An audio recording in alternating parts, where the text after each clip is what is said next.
Sekulaku Salano. No. She been the building. TDN Africa Media, they say. All we want for see. Vote without violence. Vote in peace. Vote without violence. And the commissioner representing the Bar Association, Commissioner Christian Sawyer, and the commissioner representing the Labour Congress, Laji Mukhtar Babatunde Williams.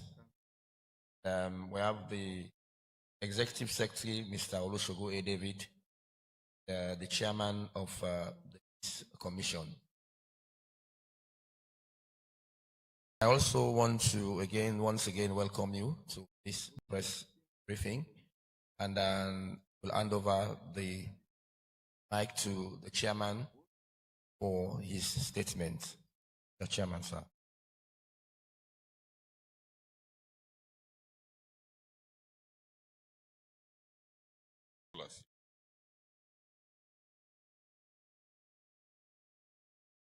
Thank you very much, and everybody.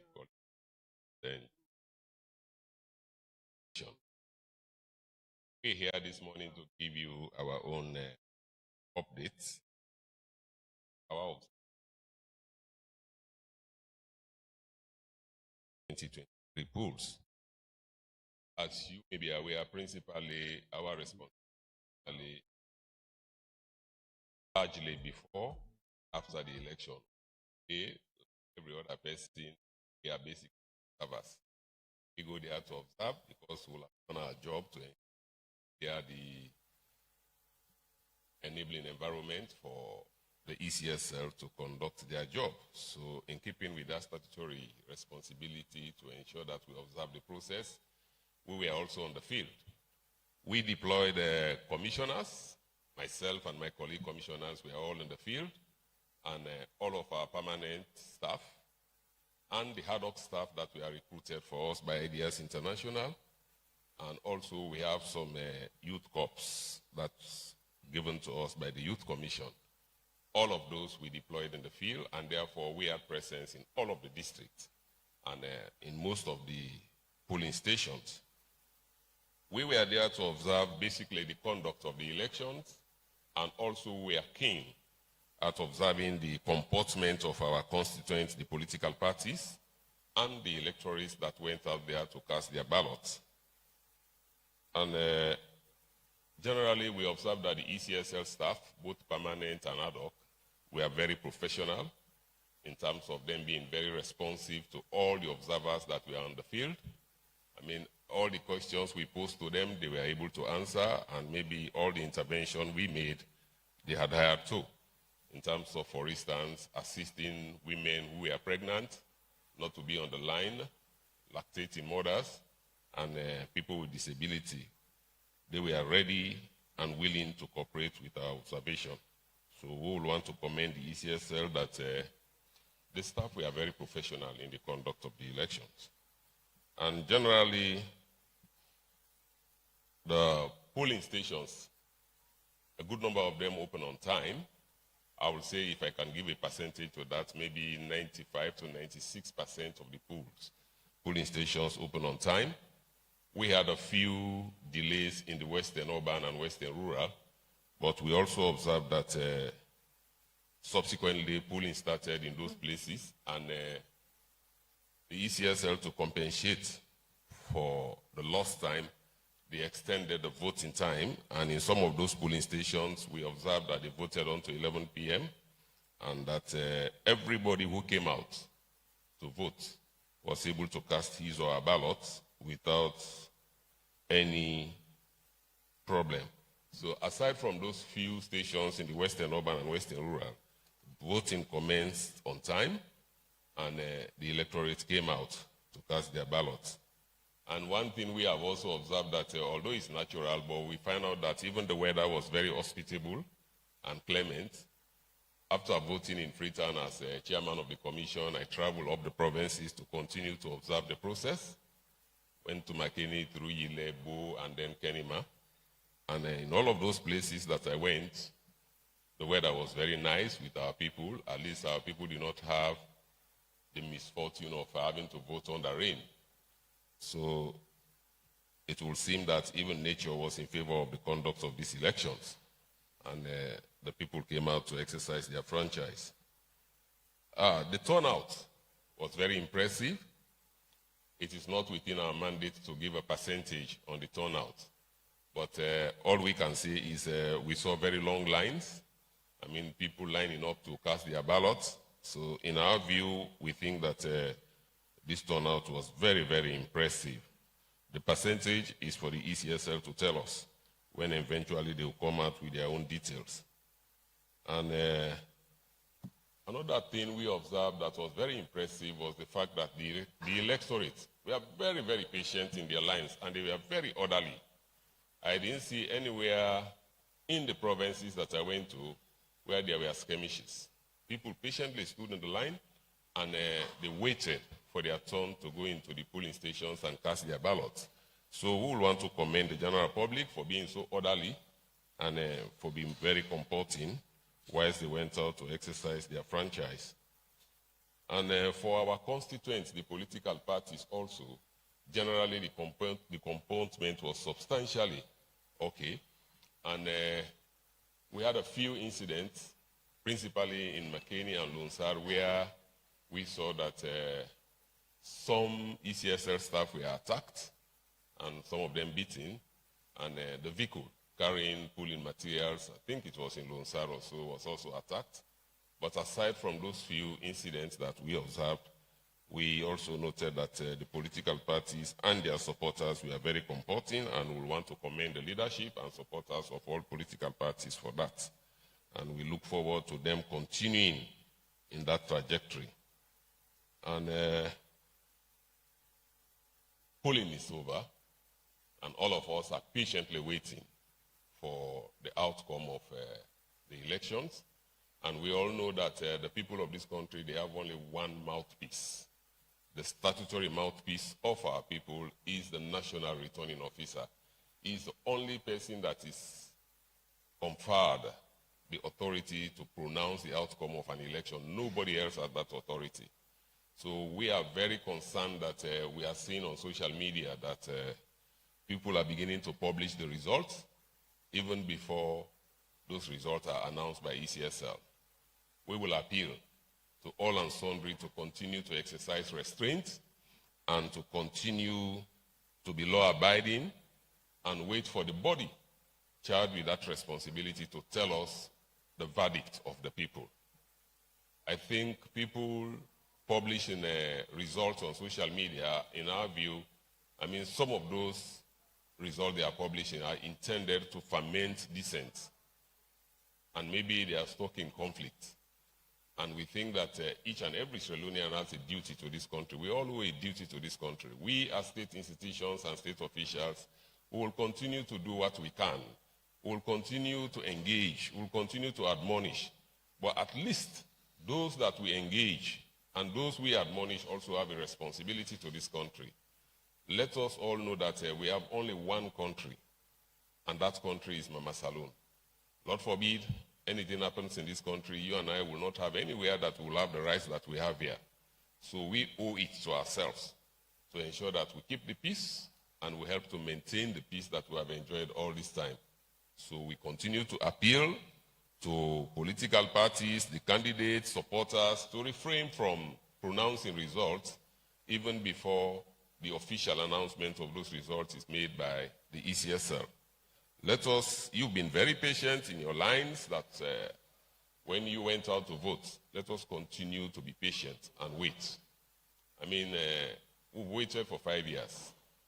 And then came Saturday, we were all out there to cast our ballot. We did cast our ballot, and I don't think a few more hours waiting for the relevant authority to make a pronouncement of the outcome will kill us. It will not kill us. And they also have to be very careful and be very, very professional in the tabulation of those results. So I don't think anybody trying, either expressly or impliedly, trying to hassle them into announcing the results, that will not be helpful to the peace of this country. So we continue to admonish you, all of us, that let us act saloon. Saloon pass we all. We'll not get any other place where we call home. This is the only home we have. And therefore, let our conduct be reflective of the best interests of this country. Let us all wait. When the results are announced, again, those of you who will win or whose political parties will win, we entreat you to celebrate responsibly. We will not want to see the kind of celebrations you used to have when people will use spot cover, then you go to your neighbor's compound and you start to hit those spot covers, or maybe in front of that house, just to provoke the neighbor that you think was on the other side.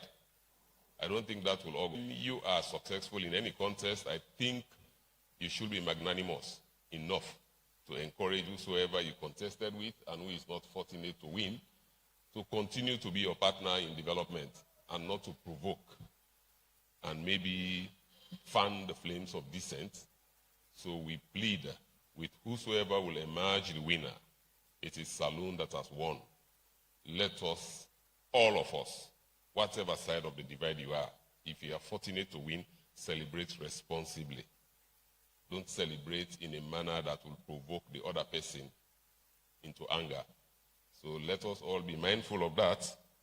And those who may not be fortunate to win will continue to encourage you to follow the law. Use the due process to register your grievances.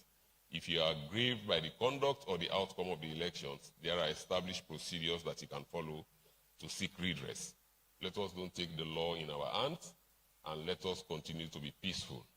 So by and large, on behalf of the Commission, we will want to commend the ECSL and the political parties, the electorate that came out, for this very, very, very, very enviable feat, electoral feat that we have all achieved collectively, and we hope that this, in a very big way, will help to cement your democratic credentials that people are beginning to know us for in this country. And please continue to be patient and continue to wait for the ECSL. On behalf of the Commission, I want to welcome all of you, and I thank you for being here at a very short notice. At this juncture, I will ask the chairman for the Peace Commission to make a few statements. Thank you very much. Thank you, sir. Thank you, the chair for the PPRC. We want to start by commending all of us, because when we look at the political landscape and what we have done collectively, I think we need to commend ourselves for coming this far. Especially, I want to commend the media with the power that you carry, the power of the pen, the power of the cameras, standing behind that camera, and the power, of the mic. It can be destructive if you want to, but you have exercised the greatest maturity. You have really shown professionalism. You have become one of the vehicles that has helped us to be where we are today in terms of peace, and we want to commend you. We want to commend the political parties also for exercising, to a greater extent, patience and tolerance. We want to commend the SLP. To be very honest, I know we cried them down, but we have been, I will really talk about the IG particularly. Anytime I call him first call, he picks up the call. And, to be in that kind of position and you're still picking calls, it speaks volume. Some of us know what leadership means. But we pick the call. If he's not aware of his situation, he will say, give me time to get an information. And he gets back to us. Even for yesterday, he was able to do that. And so I want to commend them, the MACP and the police, the ONS, and every other person, the Peace Commission, for what we have done collectively in Sierra Leoneans. We need to commend ourselves. This is a democracy. It's a young democracy, but we have made a lot of progress. We have made a lot of progress, and we hope that we'll be able to maintain that progress to the very end. There are a few concerns that have been raised by the chair of the PPRC. Those concerns are the same. It runs through the political spectrum. We have encouraged people that, especially for now, the concerns, of course, of the polymateria showing up late and all of that. We've passed that stage now. But we are talking now about why we are waiting, this period of waiting. Emotions are rising up. And we want to talk to people, calm down your emotion. Because your emotion is not going to force the ECSL to call the results. They have system, they have a way to go through it, and we want you to calm down your emotions. Whatever calculations you have done, know that yes, you have the right to do your calculation, but your calculation cannot be justified by law. So keep your calculation. If you are using it as a way to encourage your members, but just to know that if the right calculation comes and it's invariant with your own calculation, then that's going to create a problem. It is a trigger for problem. So we have to make sure we are appealing to all political parties. All political parties, please keep your calculation. Whether you have the best system than ECSL, that you have electronically, your own machine is good, keep it. Because the law has given them the right to call the result. So let's please wait for them. And also we have to avoid languages that will trigger confusion. Languages that will trigger chaos. Let's avoid those languages. Let's just wait. The only thing we can do now, honestly, is to wait. And that is what we are saying. Those are the concerns we have, because there are a lot of people that still have rhetorics that they are saying on the social media. And also the concern is that, please, social media is a powerful platform, but also it can be highly dangerous. That's why we have groups that verify information. Let information be verified. And I also want all of us to know there are some people on social media, they just want to throw in confusion. That's what they're doing. They will just throw in something. They know exactly where they're going, but they will throw in some issues. So make sure you don't swallow everything. Don't swallow what you, just make sure you verify the issues. It is very important to verify the issues. There are a lot of things I read in social media, I will just laugh because I know the person is just trying to create fun. But other people will take it as a gospel truth. And so I want to appeal to people, please verify information. There are people you can verify from. Those abroad is the same. Some of us, we don't sleep till 2. People are calling us from abroad. So please calm down. Wherever you are, Sierra Leoneans all around the world, please calm down. We need to calm down so that your blood pressure will not rise up and something else happen. Let's calm down and wait. And as Peace Commission, we want to make an appeal. We want to make an appeal to everyone. We have peace monitors all over in the district. We have mediators. We are really appealing to all of us. Please, we need to maintain the peace. And for peace to be maintained, every one of us have to sacrifice some rights on the altar of peace. Every one of us have to sacrifice some rights on the altar of peace for peace to be maintained.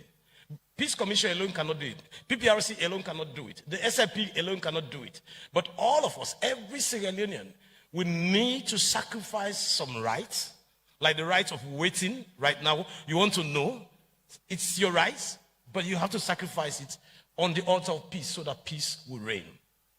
I learned something many years ago that I have used. I want us to know that the success of today is the sum total of the sacrifices of yesterday.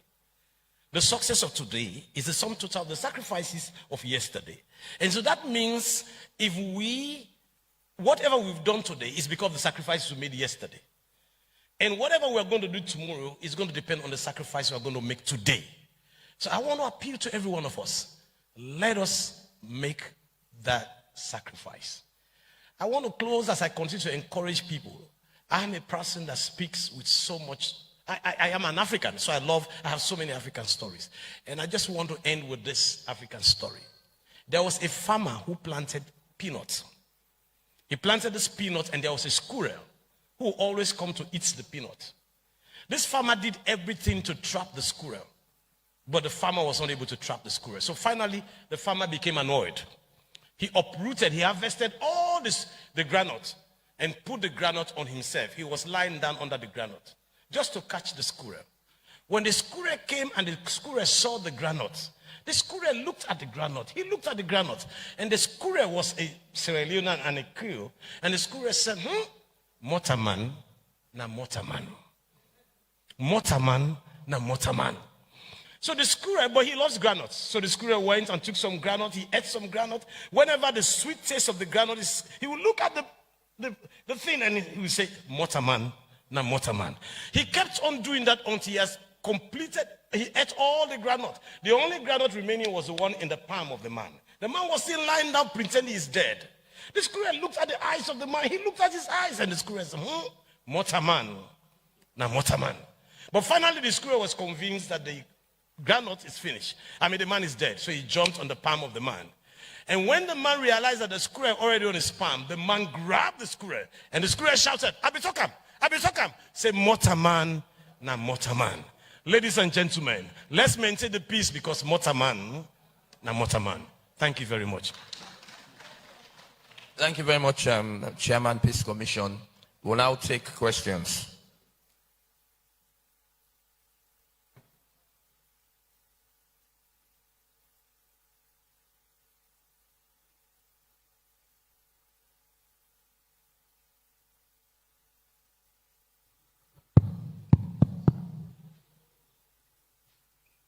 We take questions.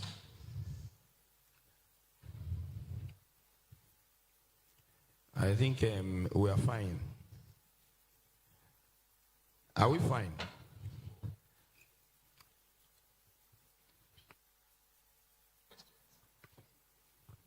If there are no questions, the chairman will wrap up. Oh, well, it's good that we do not have questions, so meaning that the message went on or went down very well. I will also want to join my colleague from the Peace Commission to commend the security sector actors, particularly the ONS and the police. I also think that they did a very tremendous job in terms of making available security personnel in almost all of the polling stations that I went to. And I think the personnel were also very professional in their conduct. It's normal for people to look for reasons to complain. But we also want to remind people that the job people do sometimes can be challenging, and that you will have to appreciate that we are also human beings. We do make mistakes. But whatever you think that we have done and that we ought not to have done, I would want to assure you that it was not deliberate, it is not calculated, maybe it's a mistake if there is anything untoward that we have done. But let us continue to support our institutions. It will not tend to anybody's interest if we continue to weaponize some segment of the public against state institutions and state officials. I don't think it will tend to anybody's interest. And for our partners, we continue to encourage them to be very professional. I mean, we all have our responsibility to play, and as Sierra Leoneans, we think that whatever each and every one of us does should be in the interest of the country. So we want to thank everybody that is here and everybody that has contributed to the successful conduct of the polls. And we encourage all of us to continue to support the process and let us wait for the outcome. We will not want to be caught like the squirrel was caught, because as you have heard from the Reverend, mortal man, now mortal man also, people sometimes they come with very vicious information, I mean very vexatious claims about state institutions and state officials just to serve their own purpose. But I mean, we expect that, and we're not going to be faced by the pressure. We'll continue to do what the law allows us to do, and we'll continue to see how much we can do to win your confidence and respect. But also, you have a responsibility. All of us have a duty to this country. Let us act Mama Salon, and let us protect this country. I tell you now, all plenty thank you for coming. And again, let us continue to wait. We're not going to die. These results will be out. And the people's verdict will be announced.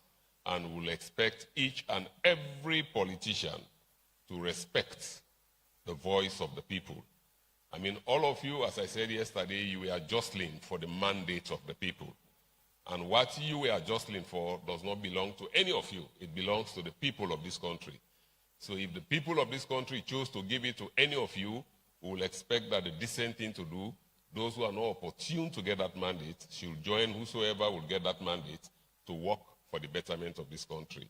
I thank all of you, and once more, we're grateful for your presence. Thank you very much. With that, the press conference is ended, and I will ask colleague journalists to stay back. And a short information, if you need any information from the PPLC, we are presently hosted at Bintumani, the Situation Room we're occupying with the Peace Commission. So for any information, please don't go to Tower Hill, because they will send you back to Bintumani. Thank you very much, and have a nice day. Yes, so we bring the news to you with all the full gist and all the details we did. On behalf of the ECSL, I want to welcome you all here. This is the National Returning Officers Engagement Team, invited observers here as well as the media and the nation at large. Let me take this opportunity to introduce the president of Radio, the chief electoral commissioner and chairman, as well as for this purpose, the National Returning Officer, Commissioner Mohamed Kebiko. We also have other deputies on the high table. Let me take this opportunity to introduce to you the Inspector General of the Secretary of Police. He is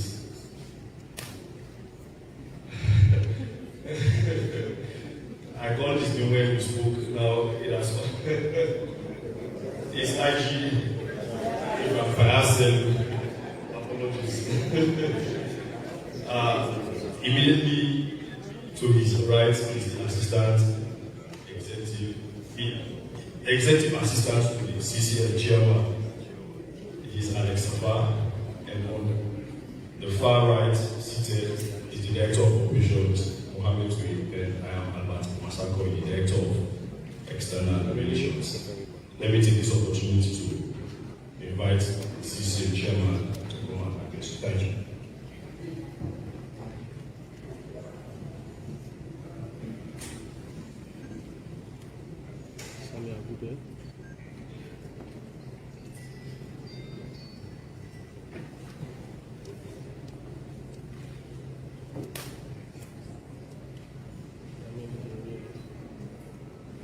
Good afternoon, ladies and gentlemen,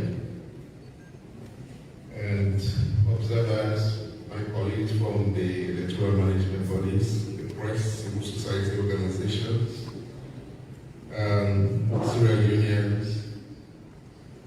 This is going to be a short one. After reading what I have here, no questions. I'm here to read partial results that we have processed so far. Statement of release of partial election results on the conduct of June 24th elections.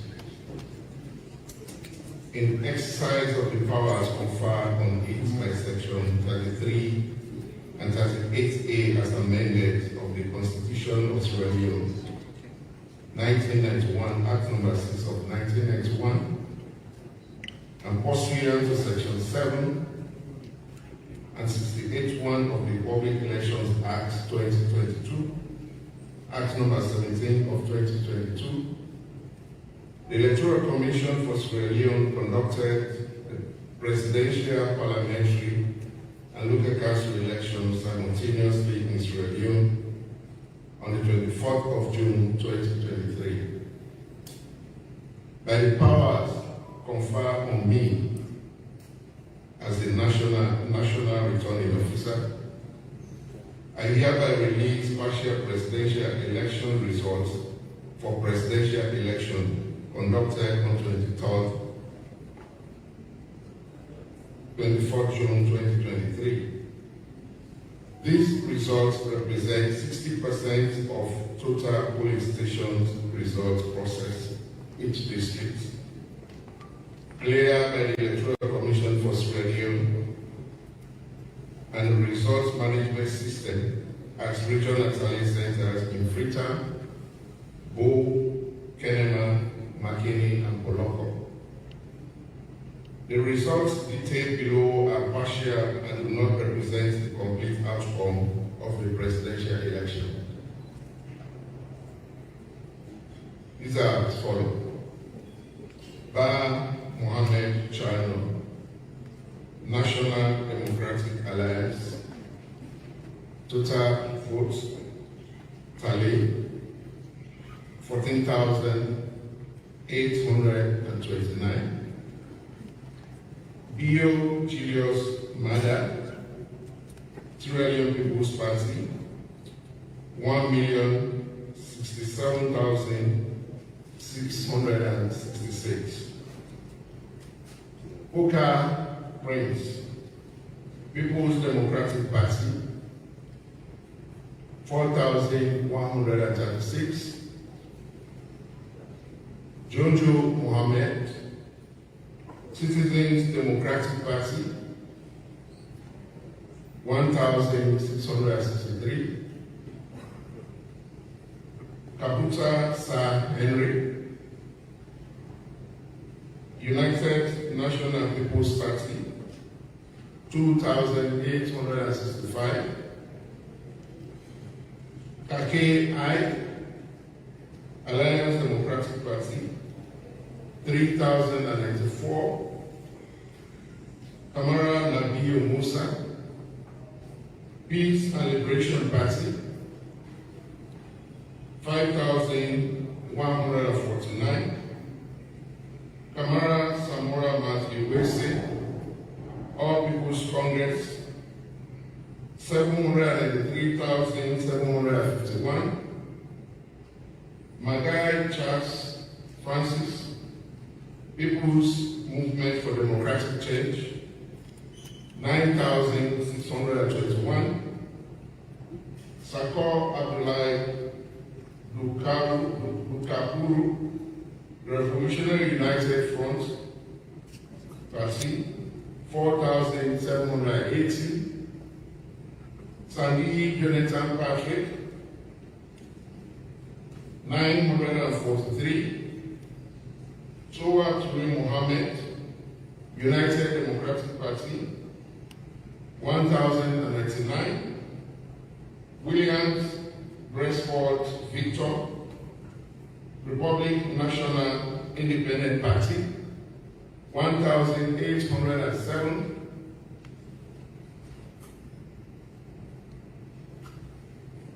Final certified results will be announced within the next 48 hours. The ECSL is the only constitutionally mandated authority responsible to announce election results. The ECSL remains committed to producing accurate results that reflects the will of Sierra-Leoneans as expressed on the ballot papers they so diligently cast on election day. Thank you. God bless you all.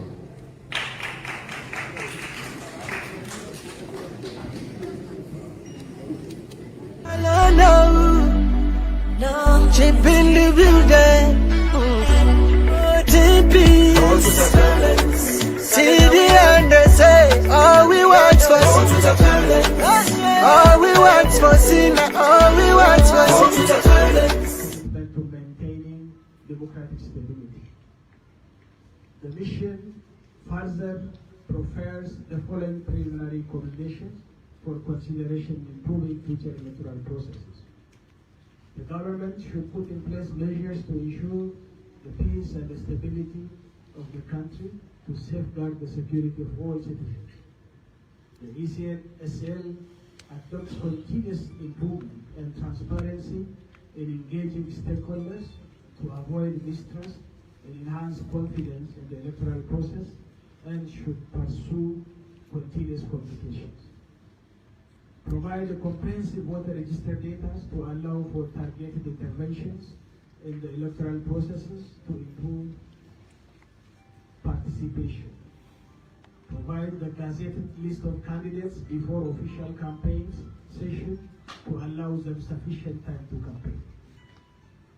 The ECSL to make provisions for early voting for ECSL staff, media, and security personnel working on the election day. Political parties should refrain from violence, hate speech, and any other acts like early announcing of victory that could undermine the stability of the country and also credibility of the electoral management body. Channel electoral disputes through the legally instituted mechanisms under the law of Sierra Leone. I thank you for your kind attention.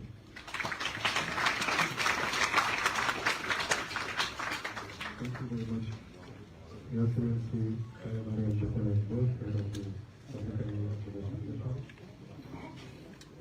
While we transfer the mic to His Excellency, Professor Tupango, ECON, Head of the Commonwealth of the Legislature, I would want to announce that after His Excellency, Professor Tupango presents his declaration, the press will be allowed to ask questions to members of the High Table. But the press would have to also identify themselves, the organ that they represent, and be brief and concise so that we can take many questions. Your Excellency, sir. Thank you very much. Good afternoon to you, people of members of the media, fellow observers, ladies and gentlemen. Thank you for coming to this press conference. I'll present the interim obligations of the Commonwealth Observers Group and the electoral process. The final report setting out our full findings on the entire process and our recommendations will be submitted to the Commonwealth Secretary General and then subsequently for publication. The Commonwealth is honored to have been invited by the Electoral Commission for Sierra Leone to observe these elections. Allow me to recall my remarks at our arrival press conference, noting that the Commonwealth has been an enduring companion of this nation on its extraordinary journey since independence, witnessing the country's evolution into what it is today. The Commonwealth family continues to stand in solidarity with Sierra Leone in these elections, noting that these elections were the first to be held against the background of some significant changes, including, among others, the introduction of the district block proportional representation system, gender quotas for nomination of candidates, and a shortened period in which to conduct election petitions and in which to conduct elections. The participation of political party leaders and the flag bearers in the election pledge that was facilitated by the Commonwealth held on the 25th May 2023 was a testament to a common interest in free, fair, and peaceful elections. I commend all involved in the electoral process, especially on election day, for demonstrating their abiding commitment to this democratic spirit. It has indeed been an honor for us to be a part of this important process. Our group was constituted by the Commonwealth Secretary General, the Right Honourable Patricia Scotland KC. It comprises experts drawn from various sectors, including political, legal, media, civil society, and electoral bodies from several Commonwealth regions. We arrived in Sierra Leone on the 17th June 2023. On 22nd June, we deployed our teams across the country to observe the electoral environment to gain a comprehensive picture of pre-election day preparation.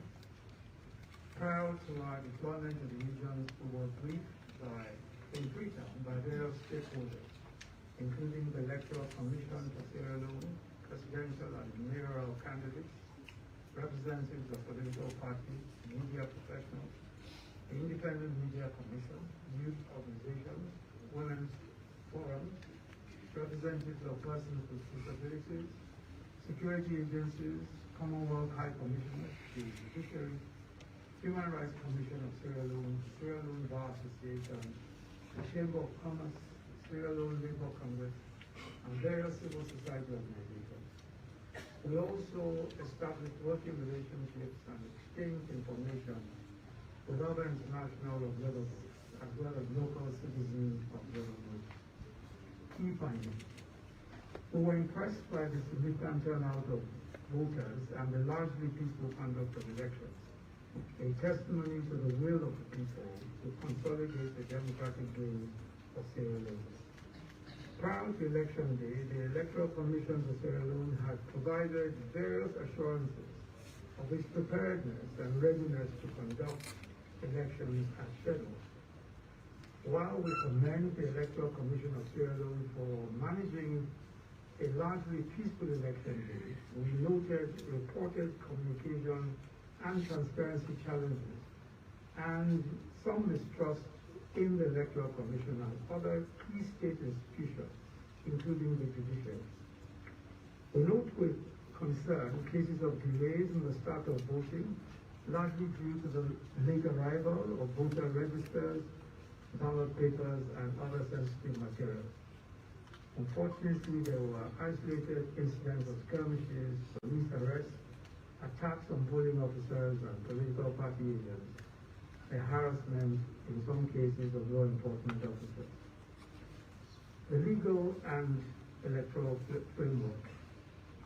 We commend the 2022 review and enactment of the Public Elections Act and the enactment of the Gender Equality and Women's Empowerment Act, voter registration. We note the concerns about the 2021 midterm census and the updated voter register. We will address this issue further in our final report. Voter education, communication, and outreach. We note concerns about insufficient communication by the Electoral Commission and recommend that the Commission considers training for all its staff to enhance the strategic communication capabilities, transparency, and accountability. The campaign. In various briefings, the group learned that campaigns were colorful, well-attended, and robust. However, there were restrictions to campaigning in some districts. Media. We observed that the media was largely free to operate in the lead-up to the elections and on election day. Media regulations and codes of conduct were generally adhered to. However, misinformation and disinformation proliferated across social media. We commend the efforts made by platforms such as iVerify as well as the Sierra Leone Association of Journalists to address some of these challenges. Election day. The environment on election day was largely peaceful, though the group noted some isolated incidents. Early voting.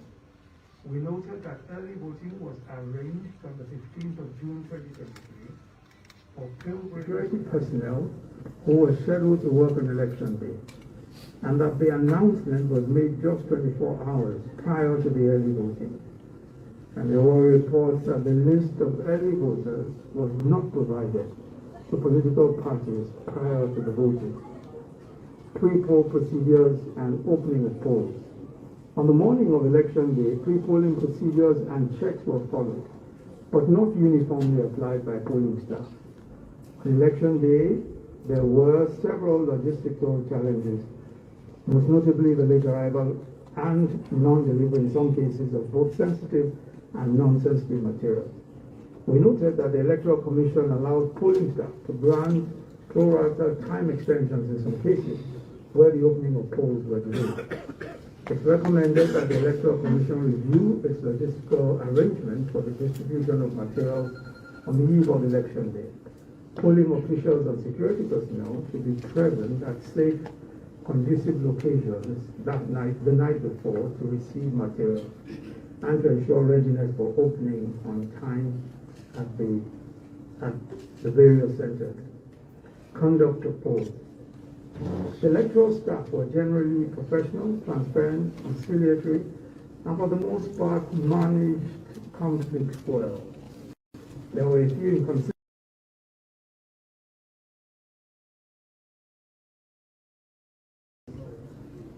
Some of these include poor queue management and inadequate signage in some cases, We acknowledge that the Electoral Commission made provision for voter verification, allowing voters without voter IDs to present alternatives in accordance with stipulated guidelines. In some cases, in spite of being in possession of alternative identification as prescribed by the Electoral Commission, some voters still face difficulties in being allowed to vote. The inking process after voting was in some cases applied inconsistently. Polling staff did not always communicate effectively, especially in their interactions with party agents. We recommend additional training for polling staff to minimize such anomalies in the future. Polling station setup and infrastructure. The location of polling stations, mainly in schools or in open spaces, necessitated adequate signage. Some voters struggled to identify their polling stations, while the Electoral Commission has made provision for the size of polling centers to be packed at a maximum of 300 voters. There were nevertheless serious space constraints at some of the polling centers that our observers visited. Party agents and polling staff did not have adequate uniforms and identifiers, badges and name tags.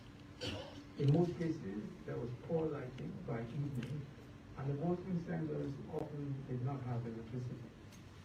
The Electoral Commission should review its protocols to ensure that it provides basic facilities for voters and polling staff at polling centers, although we note that solar lamps was provided for many of the agents at several polling stations. Participation and inclusion. Women and youth were evident in large numbers among voters and polling staff and were unhindered in their ability to cast their ballot. However, the senior supervisory roles of polling center managers and presiding officers were largely undertaken by men. Priority voting and persons with disabilities. Generally, persons with disabilities, pregnant and lactating women, and senior citizens were accorded priority voting.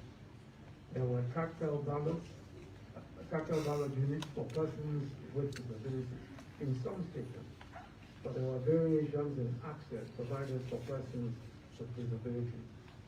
Party agents. Party agents, though varied in numbers and representation, were present, punctual, and vigilant in all polling stations and tallying centers voted. There were isolated cases of agitation or dissatisfaction, or disputes were largely resolved satisfactorily with polling staff. The police and military had cooperated under the leadership of the National Security Coordinator and the police to ensure overall security on election day. Observer missions, we would like to express our appreciation to all international and local observers who we met on election day for their cooperation and exchange of views. Situation room.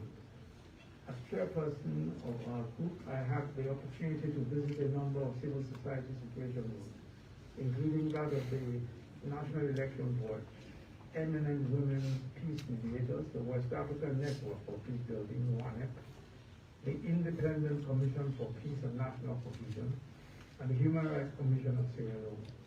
These initiatives enhance transparency and provide a national perspective on key data emerging from the electoral process. Closing and counting. Counting proceeded smoothly and procedures were largely followed, and those who were in the queue when polls closed were allowed to vote. Polling staff undertaking the count were clear and methodical, and any disputes were generally settled amicably. The Electoral Commission, its polling staff, and party agents are to be commended for this. The tallying process.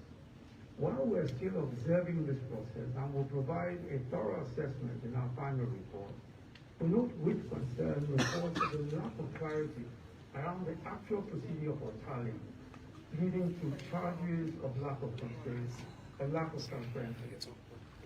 We noted with concern statements made by some political parties also preempting official results announcements by the Electoral Commission. We recommend that results at the polling station level be published to allow for cross-verification by party agents of all political parties. We urge all to continue providing their commitment to the electoral pledge with the same spirit of national unity, peace and solidarity. Finally, a few of our recommendations. Our full report of container are more detailed and other recommendations. We recommend that results at the polling station level be published to allow for cross-verification by party agents of all political parties, their leaders and supporters. We urge the Electoral Commission to exercise maximum transparency in the days ahead as its staff finalizes the tabulation of votes and prepare to release final results. We also recommend that results at the police station level be published to allow for proper verification by party agents.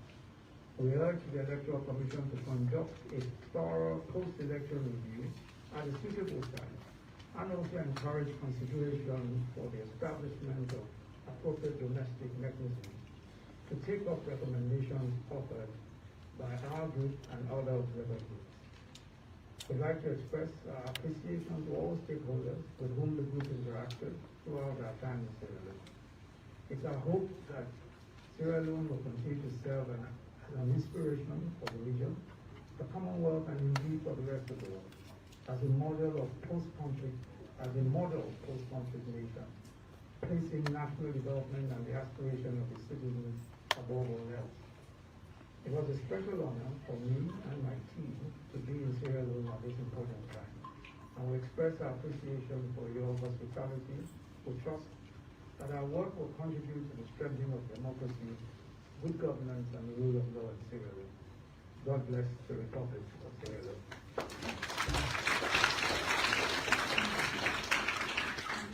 Thank you, Your Excellency, for this everybody.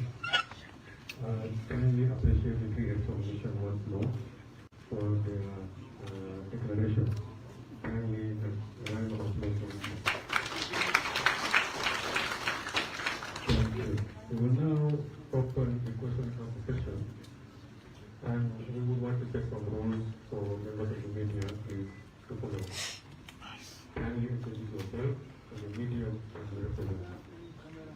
Kindly go direct to the point, not beating around the bush. Kindly be brief and concise. Please, no repetition. If one question is answered and dealt with, you don't need to come back to it.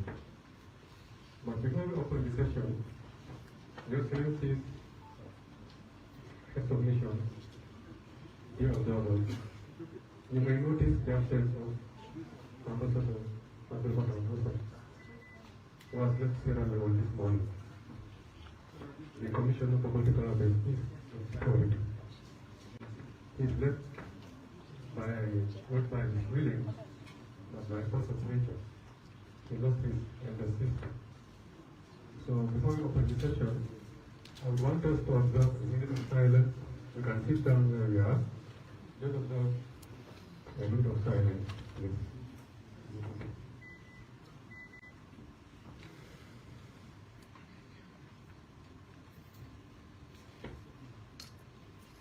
Thank you very much. May our soul rest in perfect peace. Now, members of the media, you can please step forward and ask your question. We'll take a list of 5 minutes first, and then see whether we can continue. Kindly grab the mic, please. Okay, my name is Charles. I report for the Nigerian Election Authority. My question is, before the election week, we heard that there was an app developed for relaying election results. I don't know why we're out there monitoring and observing the elections. Can you confirm to us the mode of transmission of results and the state of position right now? Thank you. Thank you very much for being short and concise. Thank you. My name is Kemo Chang. I work for Manual Reporters, which is local. I also report for the Nation Media Group of Kenya and the Associated Press.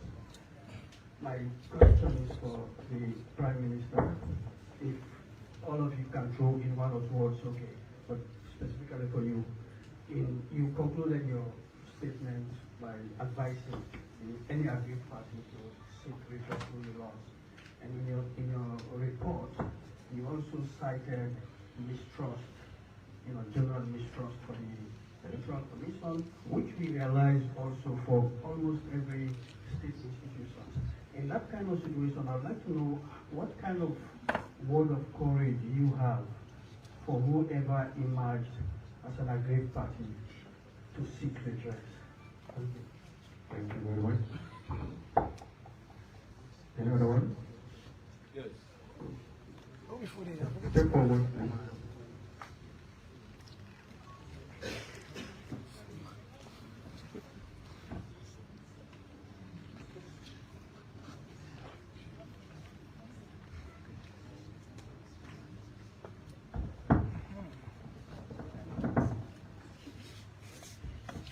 Okay.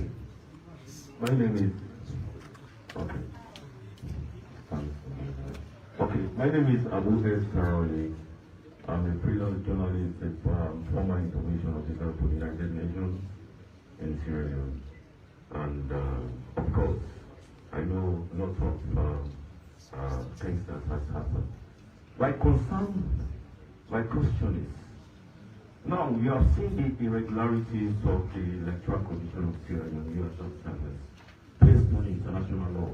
We have seen the lapses that occurred that day during the elections had. So I just want to see the kind of credibility that you have on the Electoral Commission to give the right pronouncement of who won this election. Thank you very much.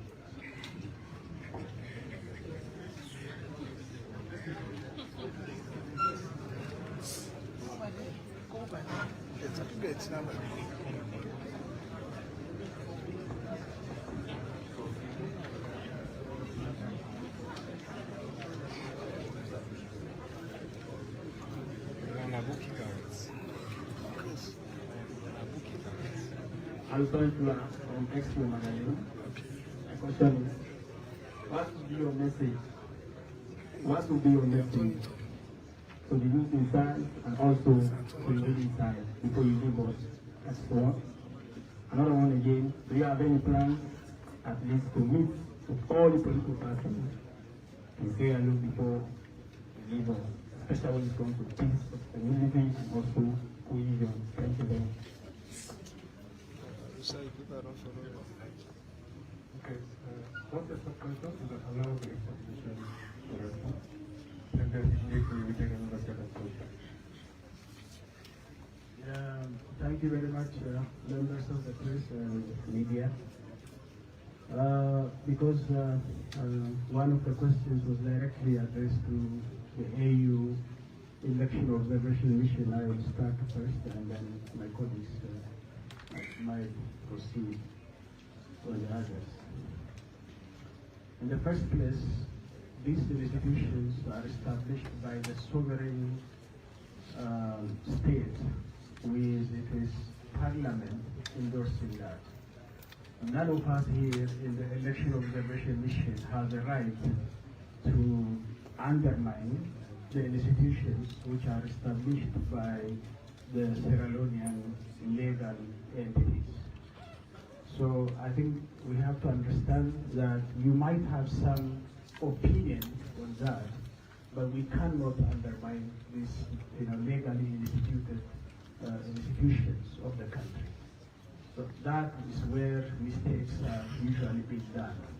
What else are you going to use if you don't use the legal institutions? It means you are going to use force. So we have to avoid by all means any stakeholder, any party in this election has to use legal means. No, therefore, in the first place, if you have mistrust on the Electoral Commission of Sierra Leone, it all means all the exercises we have made so far is futile. So whom are you going to trust to, announce the result? We are waiting to the announcement of the result from this organization, isn't it? So if that's the case, then if there are anything that has to be improved in the process and working procedures of this institution, we are here to recommend. But we are not monitors. We are observers. We only observe and report. We are not here to monitor the institutions of a sovereign state of Sierra Leone. So I think that has to be very clear. Some people confuse between observation and monitoring. So if we have to come with the conclusion of such a magnitude, then we need to monitor for a long period of time and also be given that mandate. But we are not given that mandate. Our mandate is to observe this election and report whatever we have seen in the process.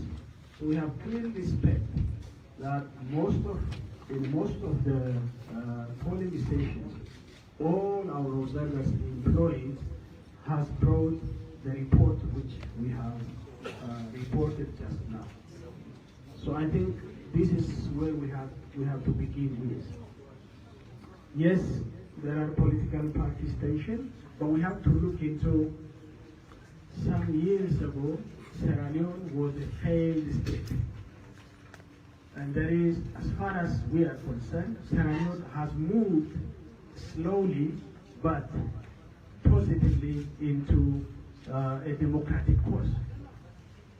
So a country torn by a civil war has now moved from there to have elections monitored by the United Nations for some time, but then became independently administering its election for the last three elections, which is still, the experience is very fledgling, and it is not yet reaching to the stage of maturity.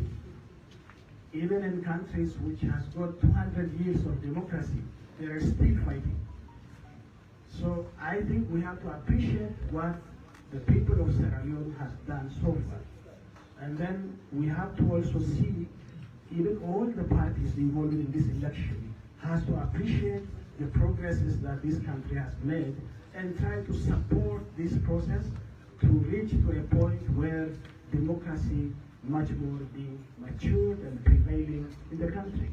That's, I think, the background that we are observing this election. So I think we shouldn't be emotional, but we should be rational in assessing the process of democratization in Sierra Leone. I think this is what I can say at this moment. Let me focus on the message. The message is, we call upon the people of Sierra Leone in the first place that they have to keep and adhere to the peaceful nature of this election that has begun during the election day up to the end of the process. This is very important. None of our young people die because of incitement and because of provocation in terms of ethnic lines, which I know from my own country's experience, that mobilization of politics along ethnic line is a dangerous course where you can kill the young people but never improve the country's future. So please keep tolerant, as the culture, as we have been informed, as the culture in Sierra Leone is there is intermarriage between ethnic groups, there is intermarriage between religious groups, and there is tolerance in Sierra Leone, and that culture should override the incitement that social media brings to the chaos in the country. So please keep calm until the result is announced. We recommended that political parties also should refrain from announcing results. The results are not used political parties, it is the people's. So the people's result, you have to wait for the legal institution, the Electoral Commission of Sierra Leone announces and thinks that everybody has to remain calm and refrain from any incitement for violence.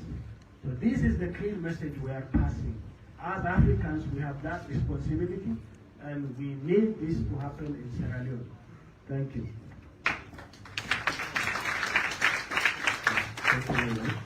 We take another round, and before we conclude, let's come this way.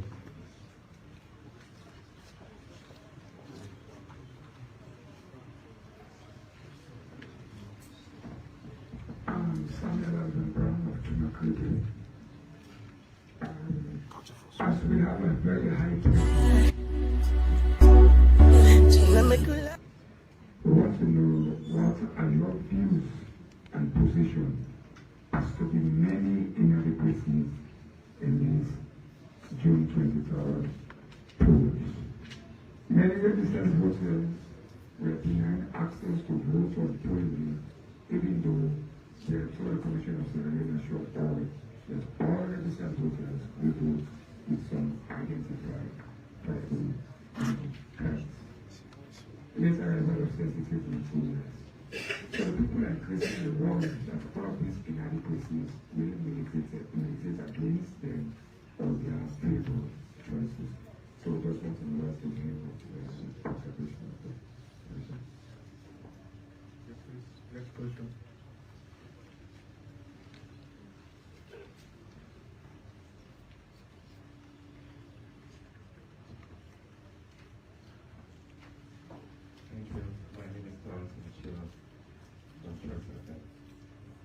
Very significant observation from the ECOWAS, the AU, and the Commonwealth. One is that the late starting of voting, two, the peaceful process of the election, and three is about how the voters conducted themselves in voting. Can I ask this question?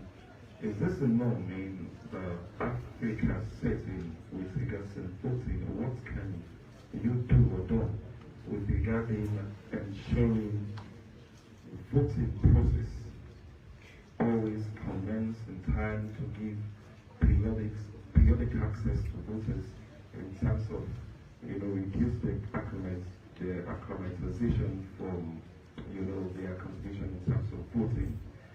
In few hours earlier, we have a provincial result from the Commissioner of the ECSL announcing 60% of voters turnout. This result is making a lot of rumors around the country presently. With the turnout of votes that you observed, what have you to say with the announcement from the ECSL Commissioner? Thank you. Thank you very much. Next question, please.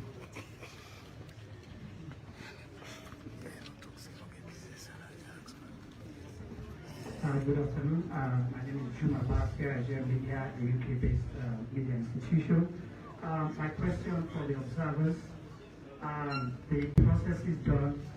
As far as we are concerned, this is a critical stage because everyone is anxious about the outcome of the results.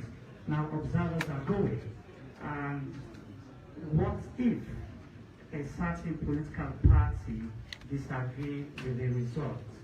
Is there something that the observers will recommend to institutions that you're part of, because Sierra Leone is the member state of every institution here, in case things go sideways, which we are not hoping for? What will be the response from the institutions here? Thank you. Okay, thank you very much. Sorry. Now, have permission to respond.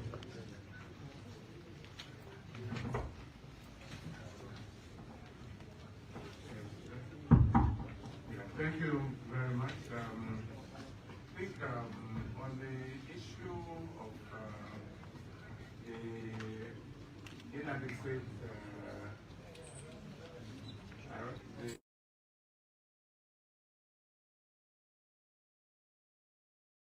that it tends to slow down the process. The beginning. Unfortunately, I have witnessed it in a few too many countries. It's probably down likely to point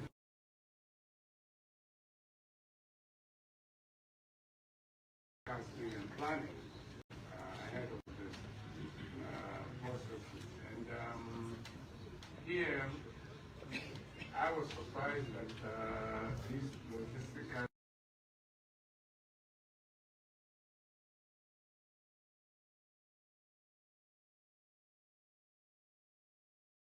Freetown. One would normally expect that maybe in places far out of Freetown, but they were there.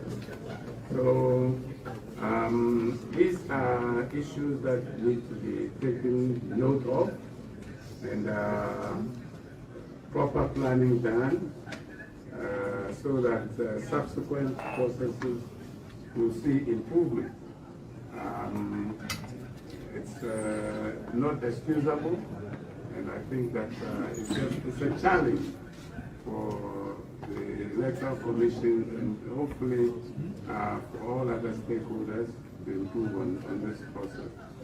But having said that, what our observers who went out into the field, and we ourselves, I mean, we were in Freetown. I went to a number of police stations not far from here, Aberdeen, Wellington, and I was struck to see that despite the late start of the polling, of the voting, that at 5 o'clock, and that seems to have been the trend. I would refer you also to the local civil society organizations that observe the process, especially youth, which feel that observe the process, especially new, which fielded nearly 6,000 observers. So many more observers than any of us did, or even all of our observers combined. And they report similar trends. So I think it would be helpful to compare our report, our observations, with what the local civil society organizations have reported on this issue. We are here for a time set, and we will obviously leave soon after this process comes to an end, that is the electoral process. But I can only echo what Prime Minister has said.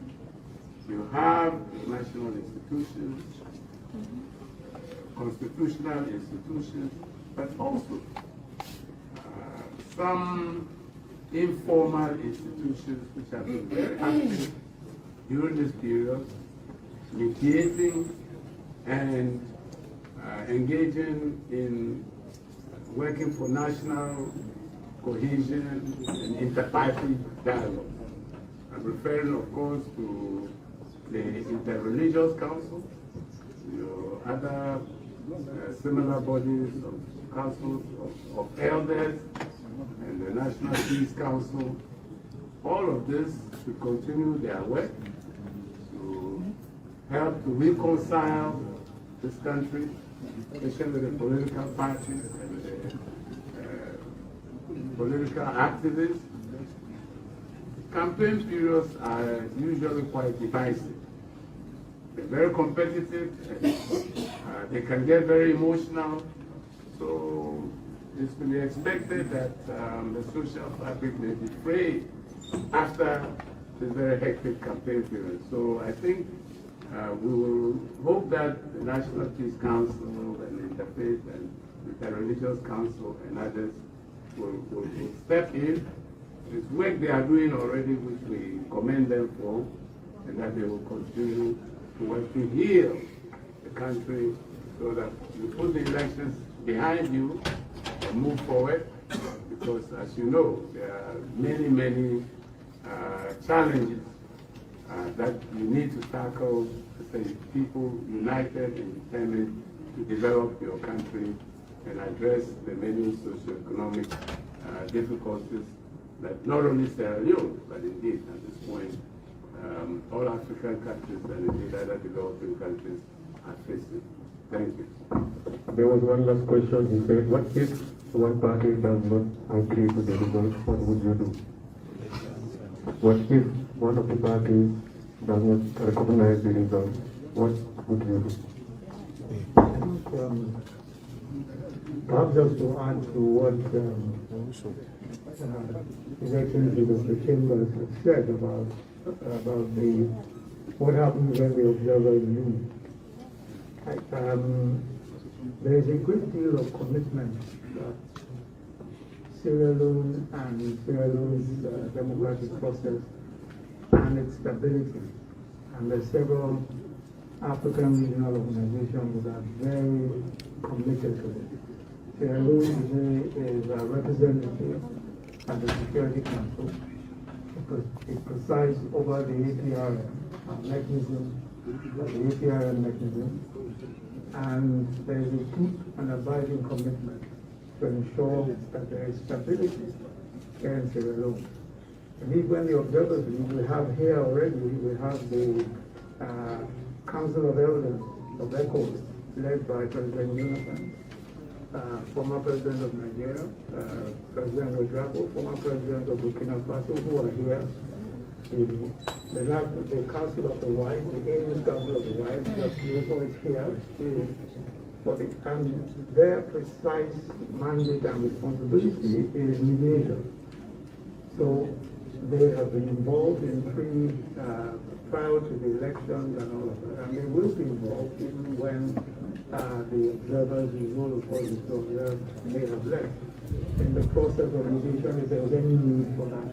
So I think that there is a mechanism that will work even where the observers may have left, of course, in addition to all the local organizations that have already been mentioned. Thank you very much. So we'll have to end it there. Once again, we have to thank the rest of the mission for taking your questions. We have to thank them also for reading out their declarations to you. We appreciate all of you coming here, the observers, members of the press. We thank everyone for being part of this process.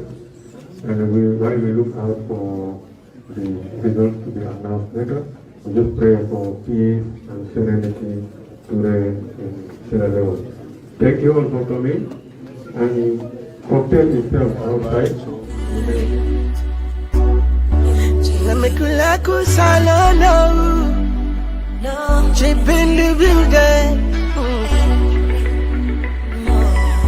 TDN Africa Media, they say,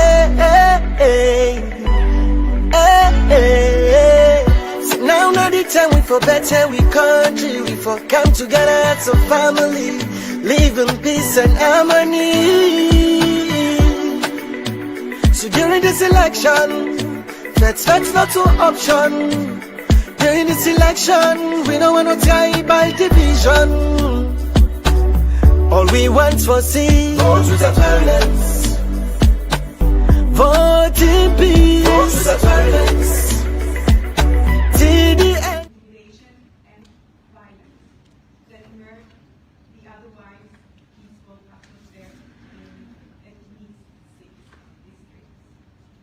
It has been confirmed that live ammunition was fired in Sotoroko, Freetown, and Coinadoko. Even one such case would be one too much. It created insecurity and fear for voters and poll workers alike. And it is important to note, our observers directly saw violence and unrest inside 7 polling stations during voting and in 2 during the closing and counting.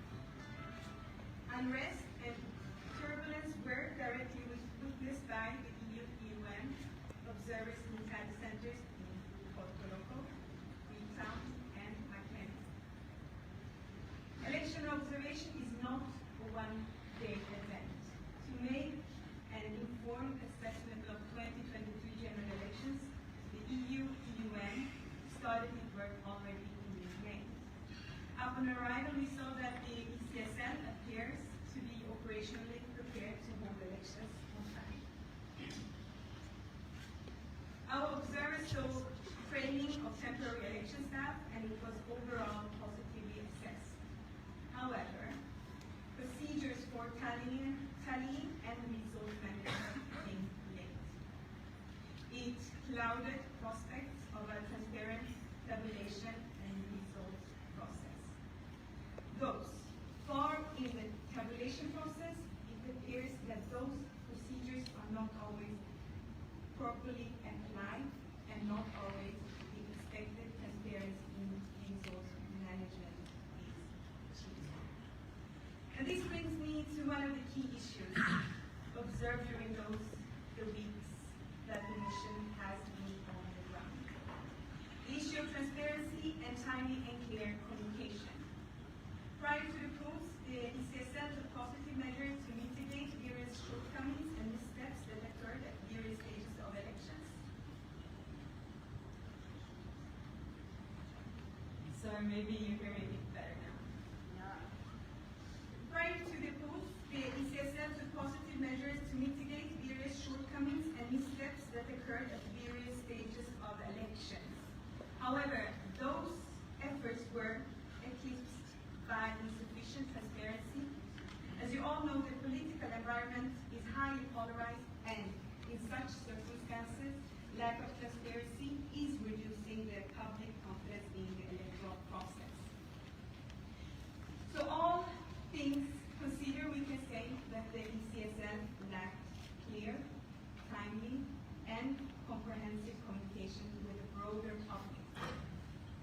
It created uncertainties and reduced stakeholders' trust in the institution. The candidates' registration process was inclusive. We saw 13 candidates contesting the presidential race, 14 parties, five candidate lists for parliamentary elections. In a positive development and following legal reforms, 32% of parliamentary candidates were women. However, we received reports that political parties were not accommodating this welcome novelty and trying to circumventing the gender quota requirement. Regrettably, only 4 out of 63 parliamentary lists were led by a woman. It was also quite rare to see a woman as number 2 on the list. And this indicated nothing more and nothing less, unfortunately, than a clear lack of political will. It is right of each and every voter.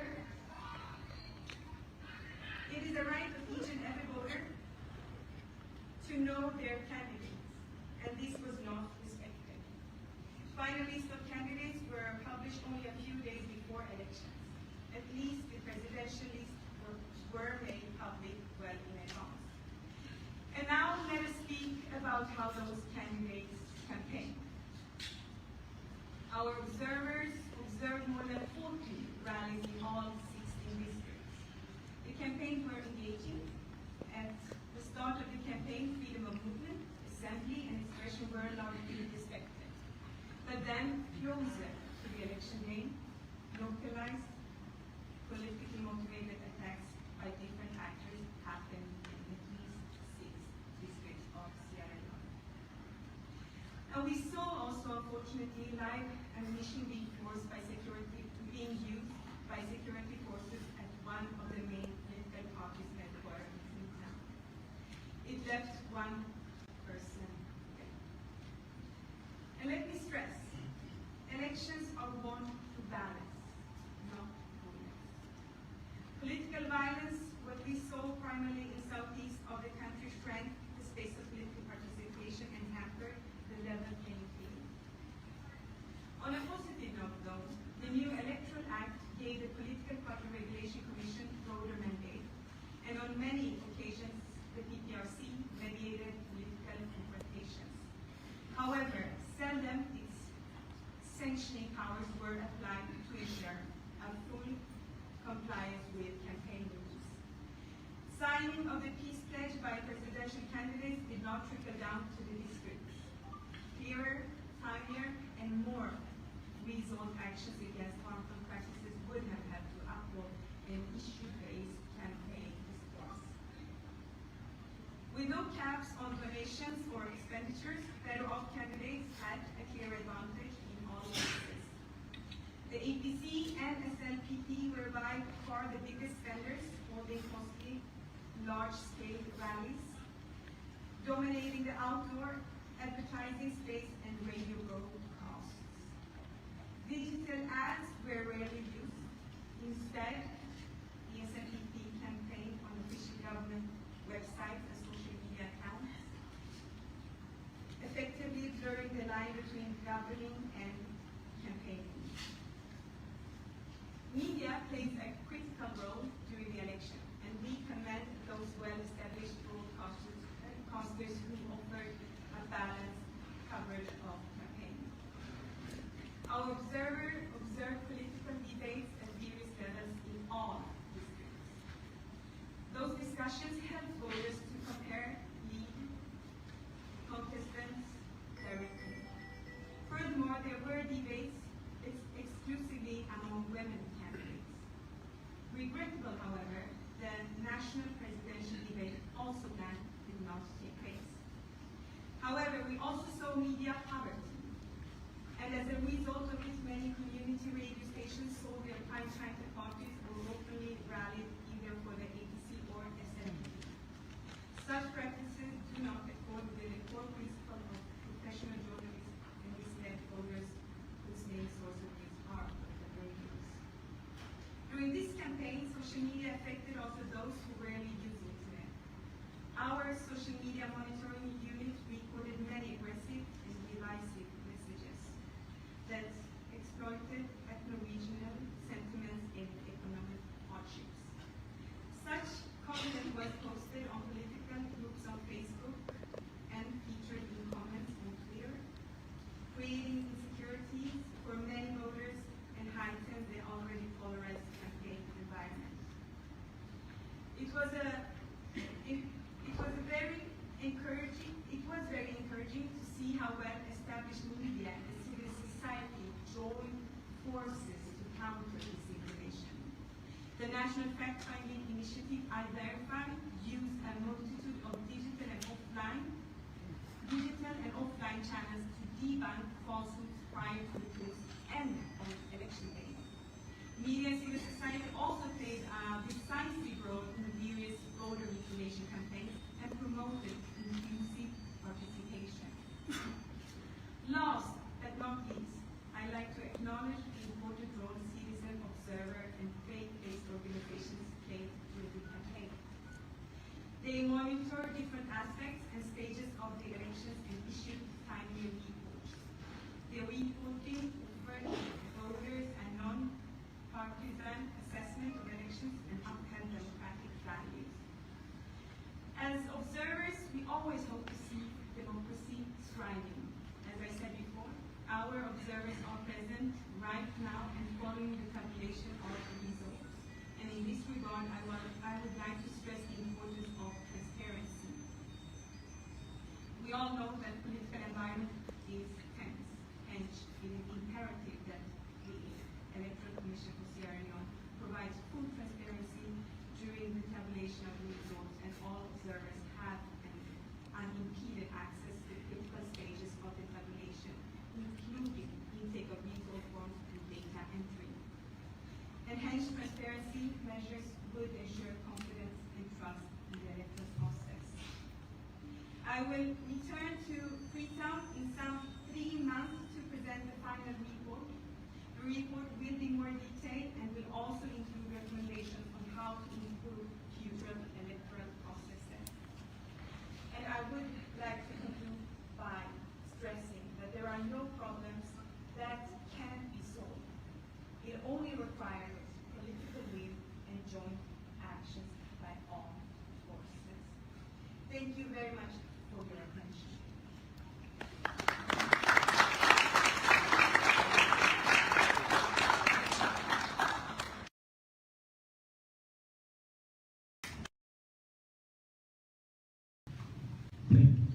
Thank you, Evidencia. Now I will pass the floor to Yorgos Kirtsos, member of the European Parliament and the head of the delegation. You can. Thank you very much. My name is Yorgos Kirtsos. I come from Athens, Greece. Is it Athens? Yes. My name is Yorgos Kirtsos. I come from Athens, Greece, and I'm a member of the European Parliament. With us also is Madame Virginie Laurence, who comes from Strasbourg, France, and it is my pleasure to address you today on behalf of the parliamentary delegation. First and foremost, I want to express our full endorsement to the findings presented today by my colleague, the Chief Observer, Mrs. Erin Inge. I thank her for her work and cooperation, and I salute her dynamism. In the past few days that we have been here, we met with the President and Vice President of the country, the President of the Supreme Court, the Chair of the Electoral Commission of Sierra Leone, party representatives, religious leaders, civil society organizations, and media representatives. We would like to express our gratitude to them all for having made time for us. The Chief Observer has already given a thorough overview of the mission's preliminary findings, and I therefore wish to focus on those issues which we, as elected politicians, consider crucial. During our meetings, we heard that in the course of the electoral campaign, divisive language and disinformation campaigns were prevalent and aimed at undermining the electoral process by tapping increasing ethno-regional polarization. The electoral campaign was for the most part largely peaceful due to, among others, the positive role of civil society organizations and the religious leaders who were involved in active conflict mitigation. Having said this, the run-up to the campaign did see instances of violence. Our interlocutors told us that the registration of presidential candidates was largely inclusive, but we were concerned to hear that there was misuse of state resources in public office. The lack of sufficient campaign finance rules also had a negative impact on the level playing field. In the course of our stay, we are told that the ECSL took steps to live up to citizens' expectations for a credible election. Nevertheless, according to our interlocutors, it should have been much more active in informing voters. Not doing so erodes their trust in its work. In 2022, the Gender Equality and Women's Empowerment Act was adopted. It foresees gender quota provisions of at least 30% for the representation of women in public offices. This is undoubtedly a step in the right direction, but we believe that these provisions need to be clearer, in particular in terms of the ranking order of female politicians and also implemented by the political parties. Turning to election day, one European Parliament team observed in Freetown and its surroundings and another in Port Loco. The atmosphere on election day was relatively peaceful, but at times tense, largely due to the absence of essential material during the opening, which caused significant delays. Better preparation of the election day would have contributed to reducing much of these problems and resulting tensions. Furthermore, on the basis of our observation, promises of facilitating the voting of people with disabilities were not fulfilled. Moreover, in polling stations, there was some confusion about the time that the voting would end. Still, I would like to extend our sincere thanks to the polling unit staff. They did their best to ensure that proceedings ran as smoothly as possible. Above all, I would like to express our admiration for the civic spirit and the enthusiasm shown by the people of Sierra Leone, who went to vote in such large numbers. A transparent tabulation procedure should honor voters' trust in democracy. I would now like to refer to the post-electoral period and send a message to the leaders and people of this country. First of all, my colleagues, parliamentarians and I deplore the violent acts which took place both in the days leading to the elections and yesterday. Over the past 21 years, you have built a hard-won peace, a priceless achievement. Please continue on this path. Any dispute regarding the electoral process should be addressed peacefully according to the established legal procedures. It is also crucial that the judiciary shall perform its constitutional duties in an independent and impartial manner. Finally, I would like to reaffirm that the European Union will continue supporting Sierra Leone and its people. The European Parliament in particular is committed to enhancing its cooperation with the next government and parliament in the months and years to come, including with respect to the implementation of the EU EOM recommendations. Thank you for your attention.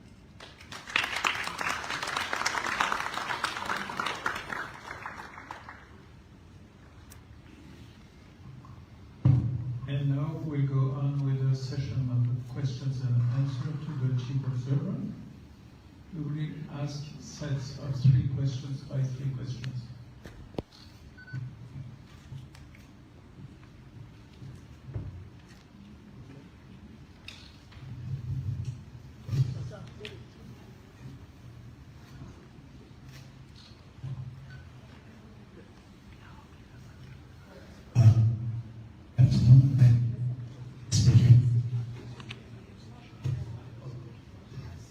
Yes, good evening. I am King Kabutaleba.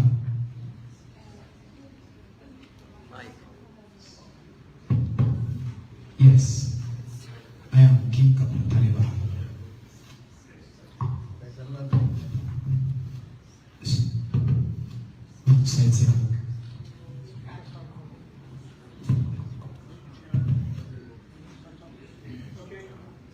Yes. Please, let's start with this gentleman because the microphone is there and then we'll come to you. Okay, my question is with respect to your observation of elections. What percent can you rate the transparency and credibility of these elections? That is one. So, what recommendations do you expect from the European Union for subsequent elections to 2027? Thank you.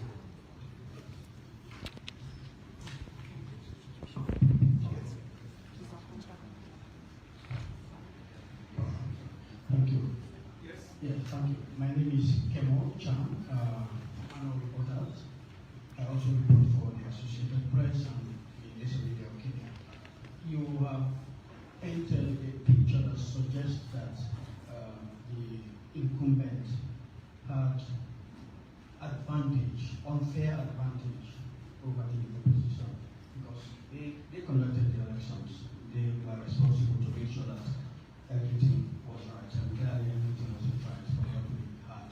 I would like to know, as a major partner to Sierra Leone, if you have any doubt as to the mandate of whatever government result from this. In other words, do you think, regardless of the outcome, whoever wins, they truly have the mandate of the people? Okay. I am Kori Morebakonze and I write for the Calabash newspaper. After 2018 general elections, the European Union Election Observer Mission also brought some recommendations to the government of Sierra Leone. Now you've observed this particular 2023 election. Are you impressed with as to how the government has been implementing those recommendations put forward by the European Union? Okay, this is already 3 questions. Yes, we will answer now to these questions.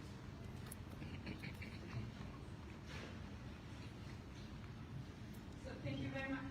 I see if I So thank you. We do like this. Thank you very much for the question, a very important question, of course. The first question concerns the rate of transparency and credibility. As the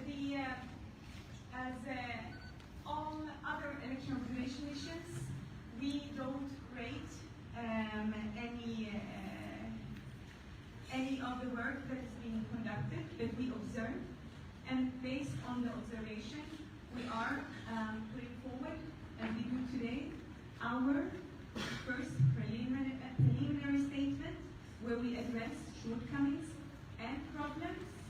And in 3 months, we will be also making our final report public, which will be more comprehensive. And they will also be accompanied by recommendations. But as I also said in the speech, in my speech, was that the elections is not a one-day event, which means that the elections are still going on. And we will be able to give a more comprehensive view on the conclusions of the elections in the final report. But we do not rate transparency or credibility. And as concerns about the recommendations, what recommendations we can already make public. We haven't started with the work on the recommendations because the elections are not yet over. When the elections are over, we will take our time to write the final, compose the final report, and as I said also with the following recommendations. It is once again important to know that the elections are not concluded. They are still ongoing. And it would be too early for us to present any recommendations at this stage. However, what we do is highlight the problems and challenges that has occurred until today. And will the new government have the mandate of the people? That is also not up to any election observation mission, the EU or any other to decide on. That is up to that the elections are still taking place and they haven't yet been concluded.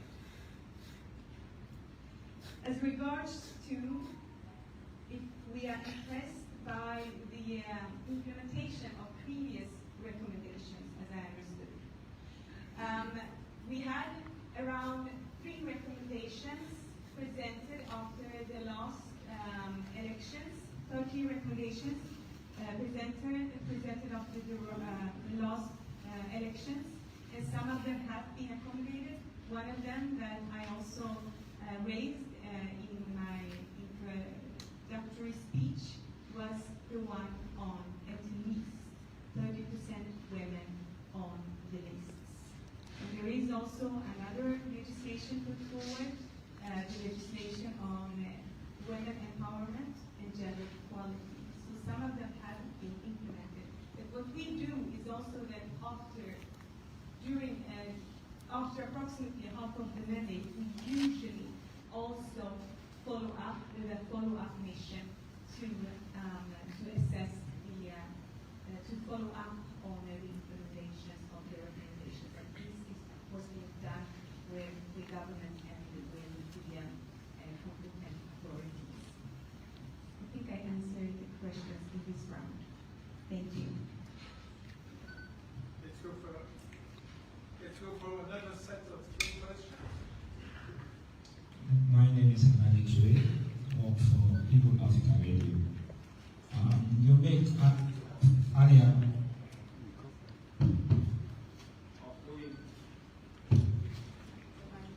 of doing the election day, delaying of ballot box and other issues arise. What have you done? Have you engaged the electoral commissioner to see how best to be able to serve the situation? Secondly, now that the electoral commissioner has announced 60% of the election, what are you going to do to engage those 2 main political parties to see the one that's going to defeat on the result? Thank you.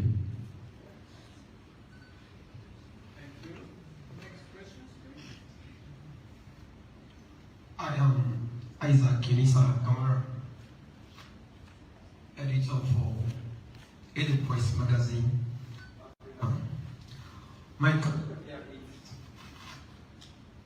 The Electoral Commissioner had just announced 60%. of the results, and according to you as stakeholders.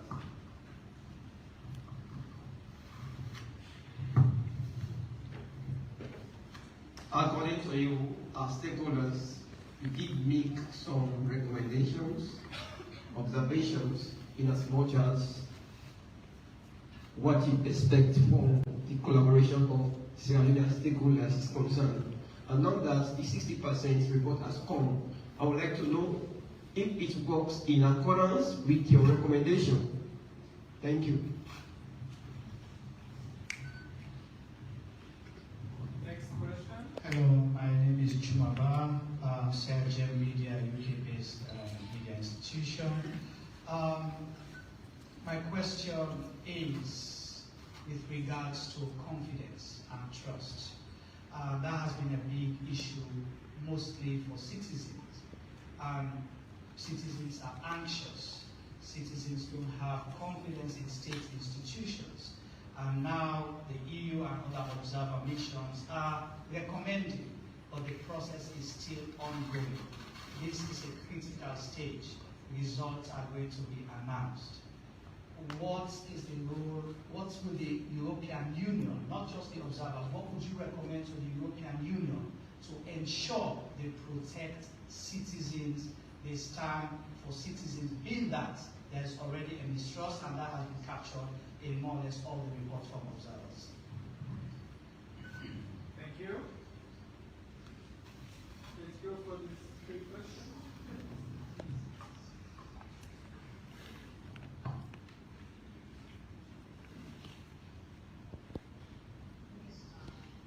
So thank you once again for the question. I will see if I am able to capture all the questions.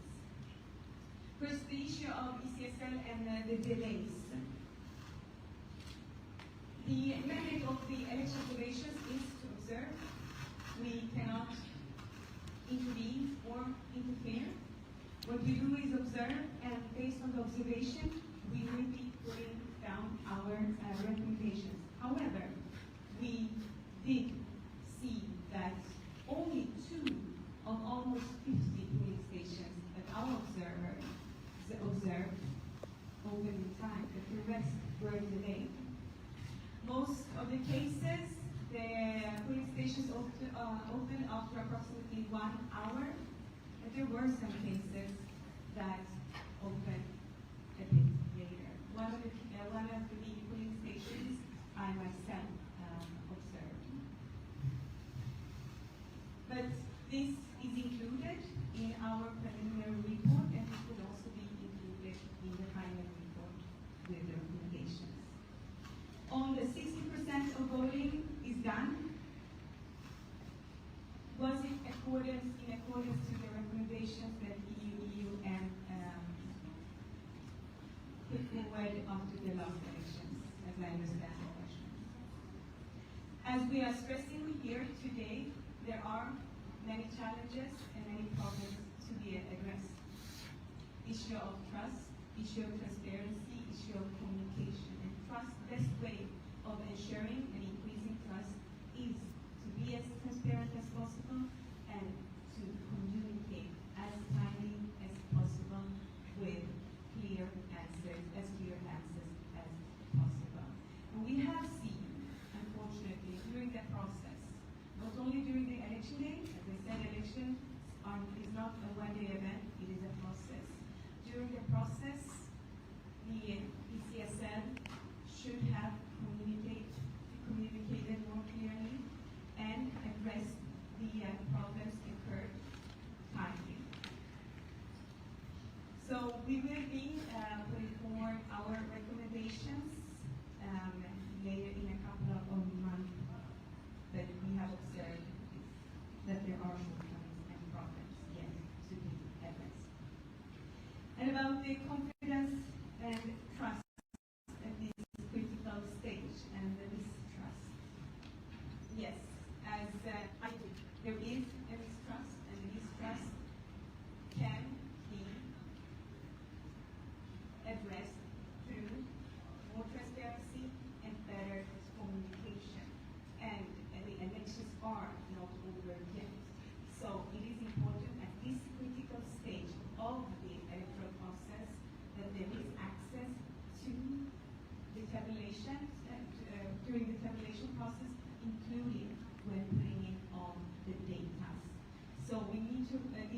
cell needs to ensure that all observers have the access into observing the elections as it should be observed. So as you see, my answers on all the questions that were addressed in this round concerns trust, concerns transparency, and concerns communication. Trust and communications are important for ensuring trust among the population, for the political parties, as well as for the different institutions in these countries. We have observed that there is lack of trust in some of the institutions.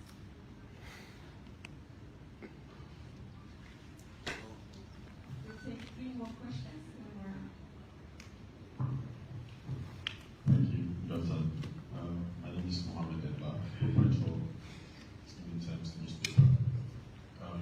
Initially, when you actually reading out your report, you mentioned that elections are not to be won by points, but rather by 3 votes. I want you to elucidate further on that. And the instances you highlighted, where life conditions were fired, how much do you think that has the potential to undermine the entire credibility of the elections, if at all? Also, I did not hear you capture the role social media played, in the entire electionary process, more so misinformation and disinformation. I did not hear you capture that. And we have been the role, misinformation and disinformation played prior to the elections, and we all know that led to the August 10 riots in Freetown that left several people dead. And it is continuing. So I wonder why that becomes, be a concern for you in the entire monitoring process. Thank you. Thank you. Can we bring the microphone this side? There are many questions on this side.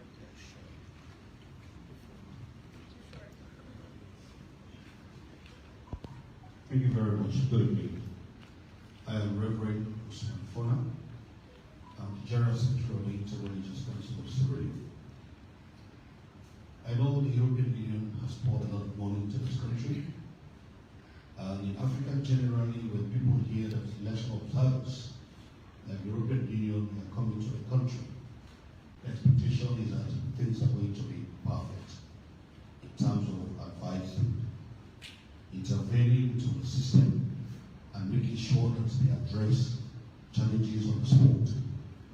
You've already answered that you do not have that mandate, so it's very clear in my mind. But I want to say, when people hear this kind of situation, they feel like very disappointed in terms of their expectations. For further investigation or observations, is it possible for the EU to revisit that mandate and seek the possibility of you meeting the expectations of the people in terms of intervening and addressing the problems on the ground? For example, you have mentioned about the challenges in the tallying of the results and many other issues. If we are expecting that you would advise the EC on the spot to ensure that they practice the right thing in order that more credibility will be given unto them, so that the result will come out and to be accepted by all and sundry. Is it possible for you to expand the mandate from just observing to monitoring and intervening when there is a need on the field?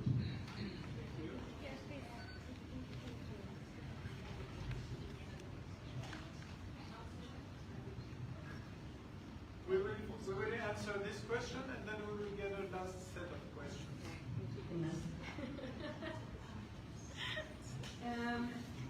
Since it was quite a lot of questions in one round, I thought it's better to address them sufficiently, and then we'll go one more round. First, maybe I start with the last question about the EU mandate and when it comes to the EU elections observation mission, as all other election observation missions, it is about observing and then putting forward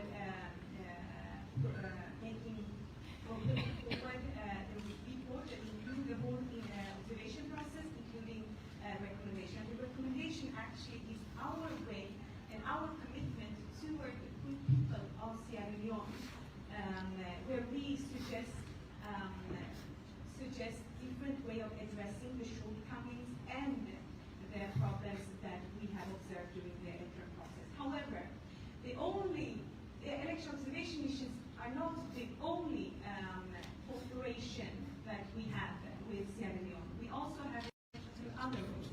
We have the EU delegation, for example, here in Sierra Leone, in the country. We also cooperate very well internationally with Sierra Leone. I want to congratulate the people of Sierra Leone for their position and the seat in Security Council in the UN. This really shows the important role that Sierra Leone has here in the West African region, in Africa, and it's an important partner of the European Union, as well as an important role globally. That's also the sign of the seat gained in the UN Security Council. So the election observations have its role, but then there are cooperations through other ways also, between the governments and between the people. And I would personally also want to see even more strengthened. And when it comes to there was a question about the sentence on not one through bullets, but to balance. It is always important that any kind of dispute is solved through dialogue and using the legal means. And disproportionate force is not the way of calming down the situation or trust. Therefore, it is unfortunate that we have seen the use of live bullets that have led to death. The violence has, or violence wherever it is used, is unfortunate because it leads to insecurity among the police staffs and among the people and among the police staff and among the people. So violence can never be the solution on any disputes between different actors, between political parties, nor between institutions and people. The role of social media, I actually did address, but I can highlight it once again, because the role of social media is important. As much as we are moving around offline, we do also spend a lot of our time online. That means that what happens online affects us also offline. And we have seen wording used that have led to increased polarization rather than unifying the people here in the country. However, and I should say, disinformation and misinformation is a big problem that I also addressed.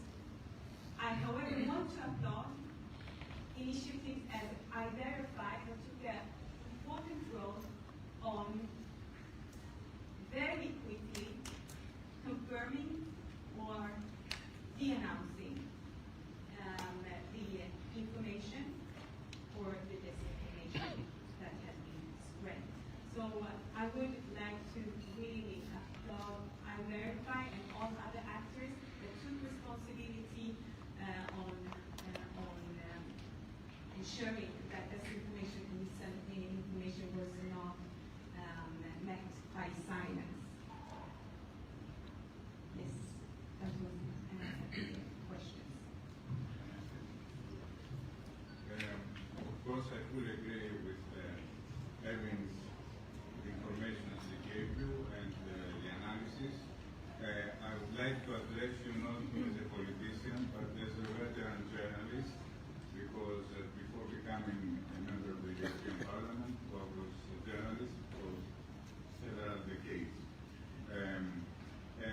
to tell you that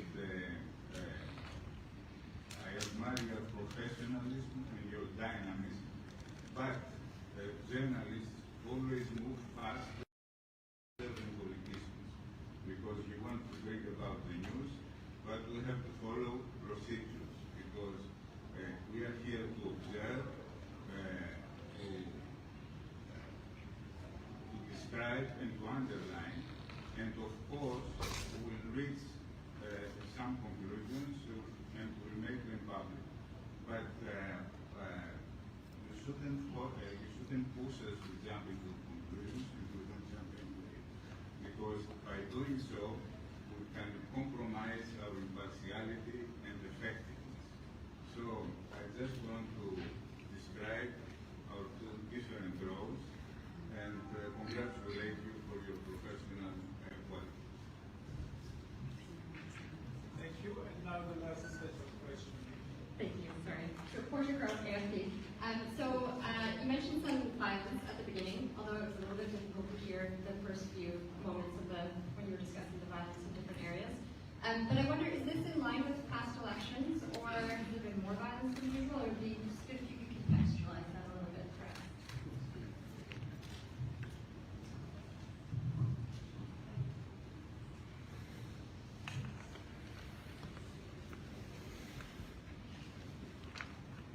Hello, my name is Nina Simpson. I'm a reporter from Rising. And you mentioned that on the day for voting, only 2 polling stations started on time. Did you do a follow-up to check or to know or find out if people stood at the queue till 5 p.m. because by 5 p.m. queues were closed. For people who stood there and waited till it was 5, if there were any consideration made for them to vote, because where I worked on that day, as it was 5 p.m., they told everybody that voting was closed.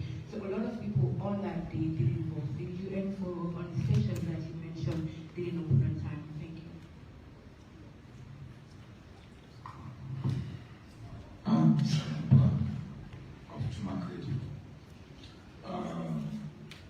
Contemporary African problems often result in the same thing: post-election violence, doubt, an atmosphere of fear by people.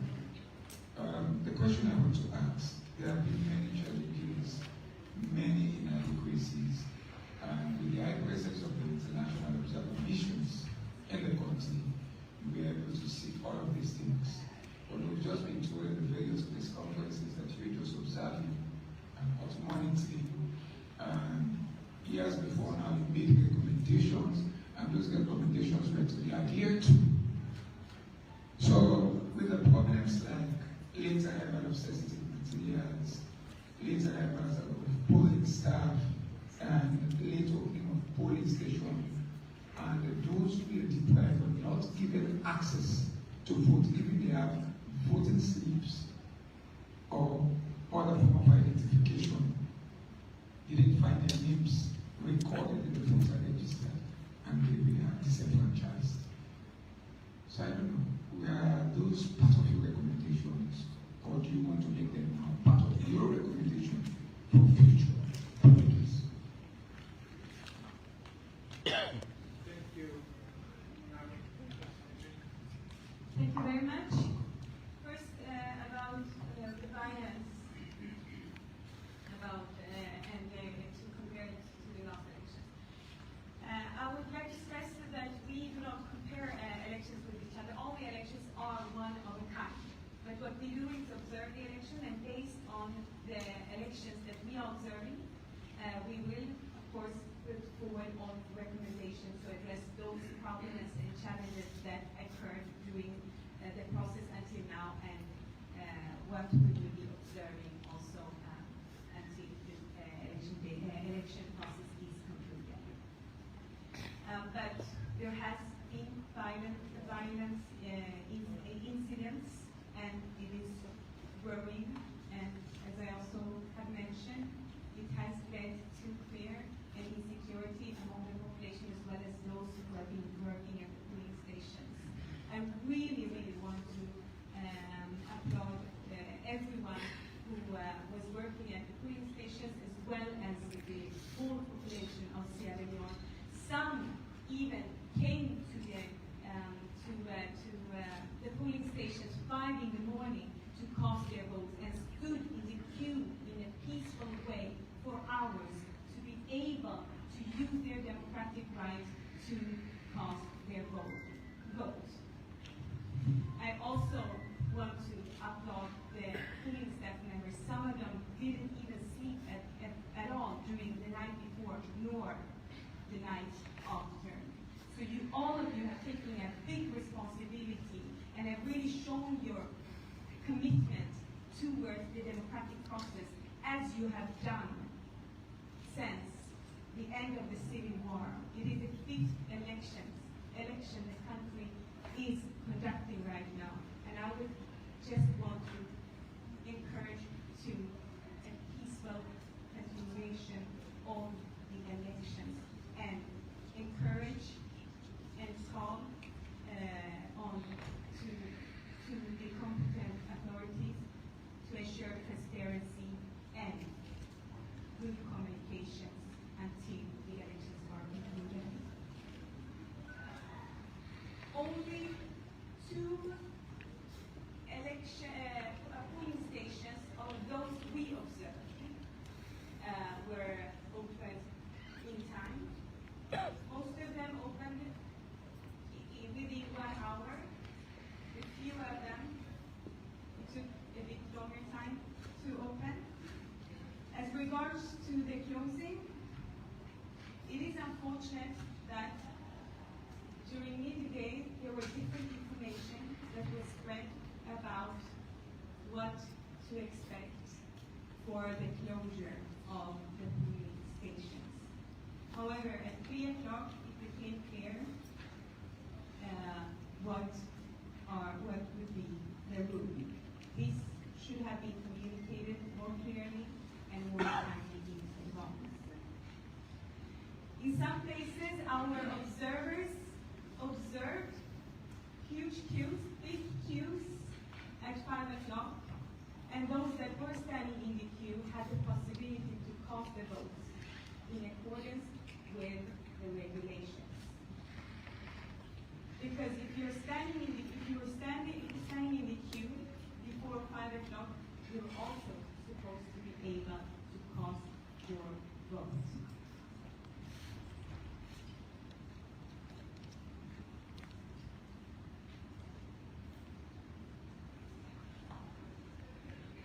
So I think I also answered the last question.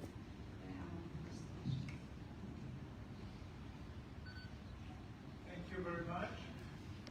Now we will end the live streaming and we will proceed to one-to-one interviews.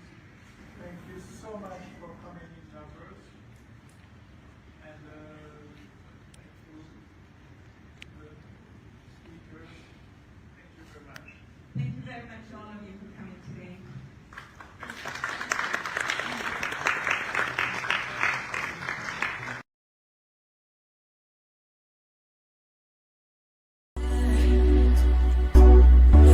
Namekulaku salono,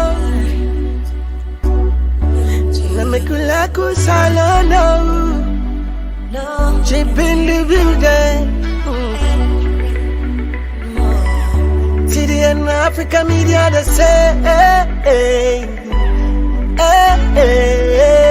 so now not the time we for better, we country, we for come together as a family, live in peace and harmony. So during this election, that's not an option. During this election, we don't want no tribal division. All we want for see vote without violence, vote in peace, vote without violence. Till the end they say vote without violence, vote in peace, vote without violence.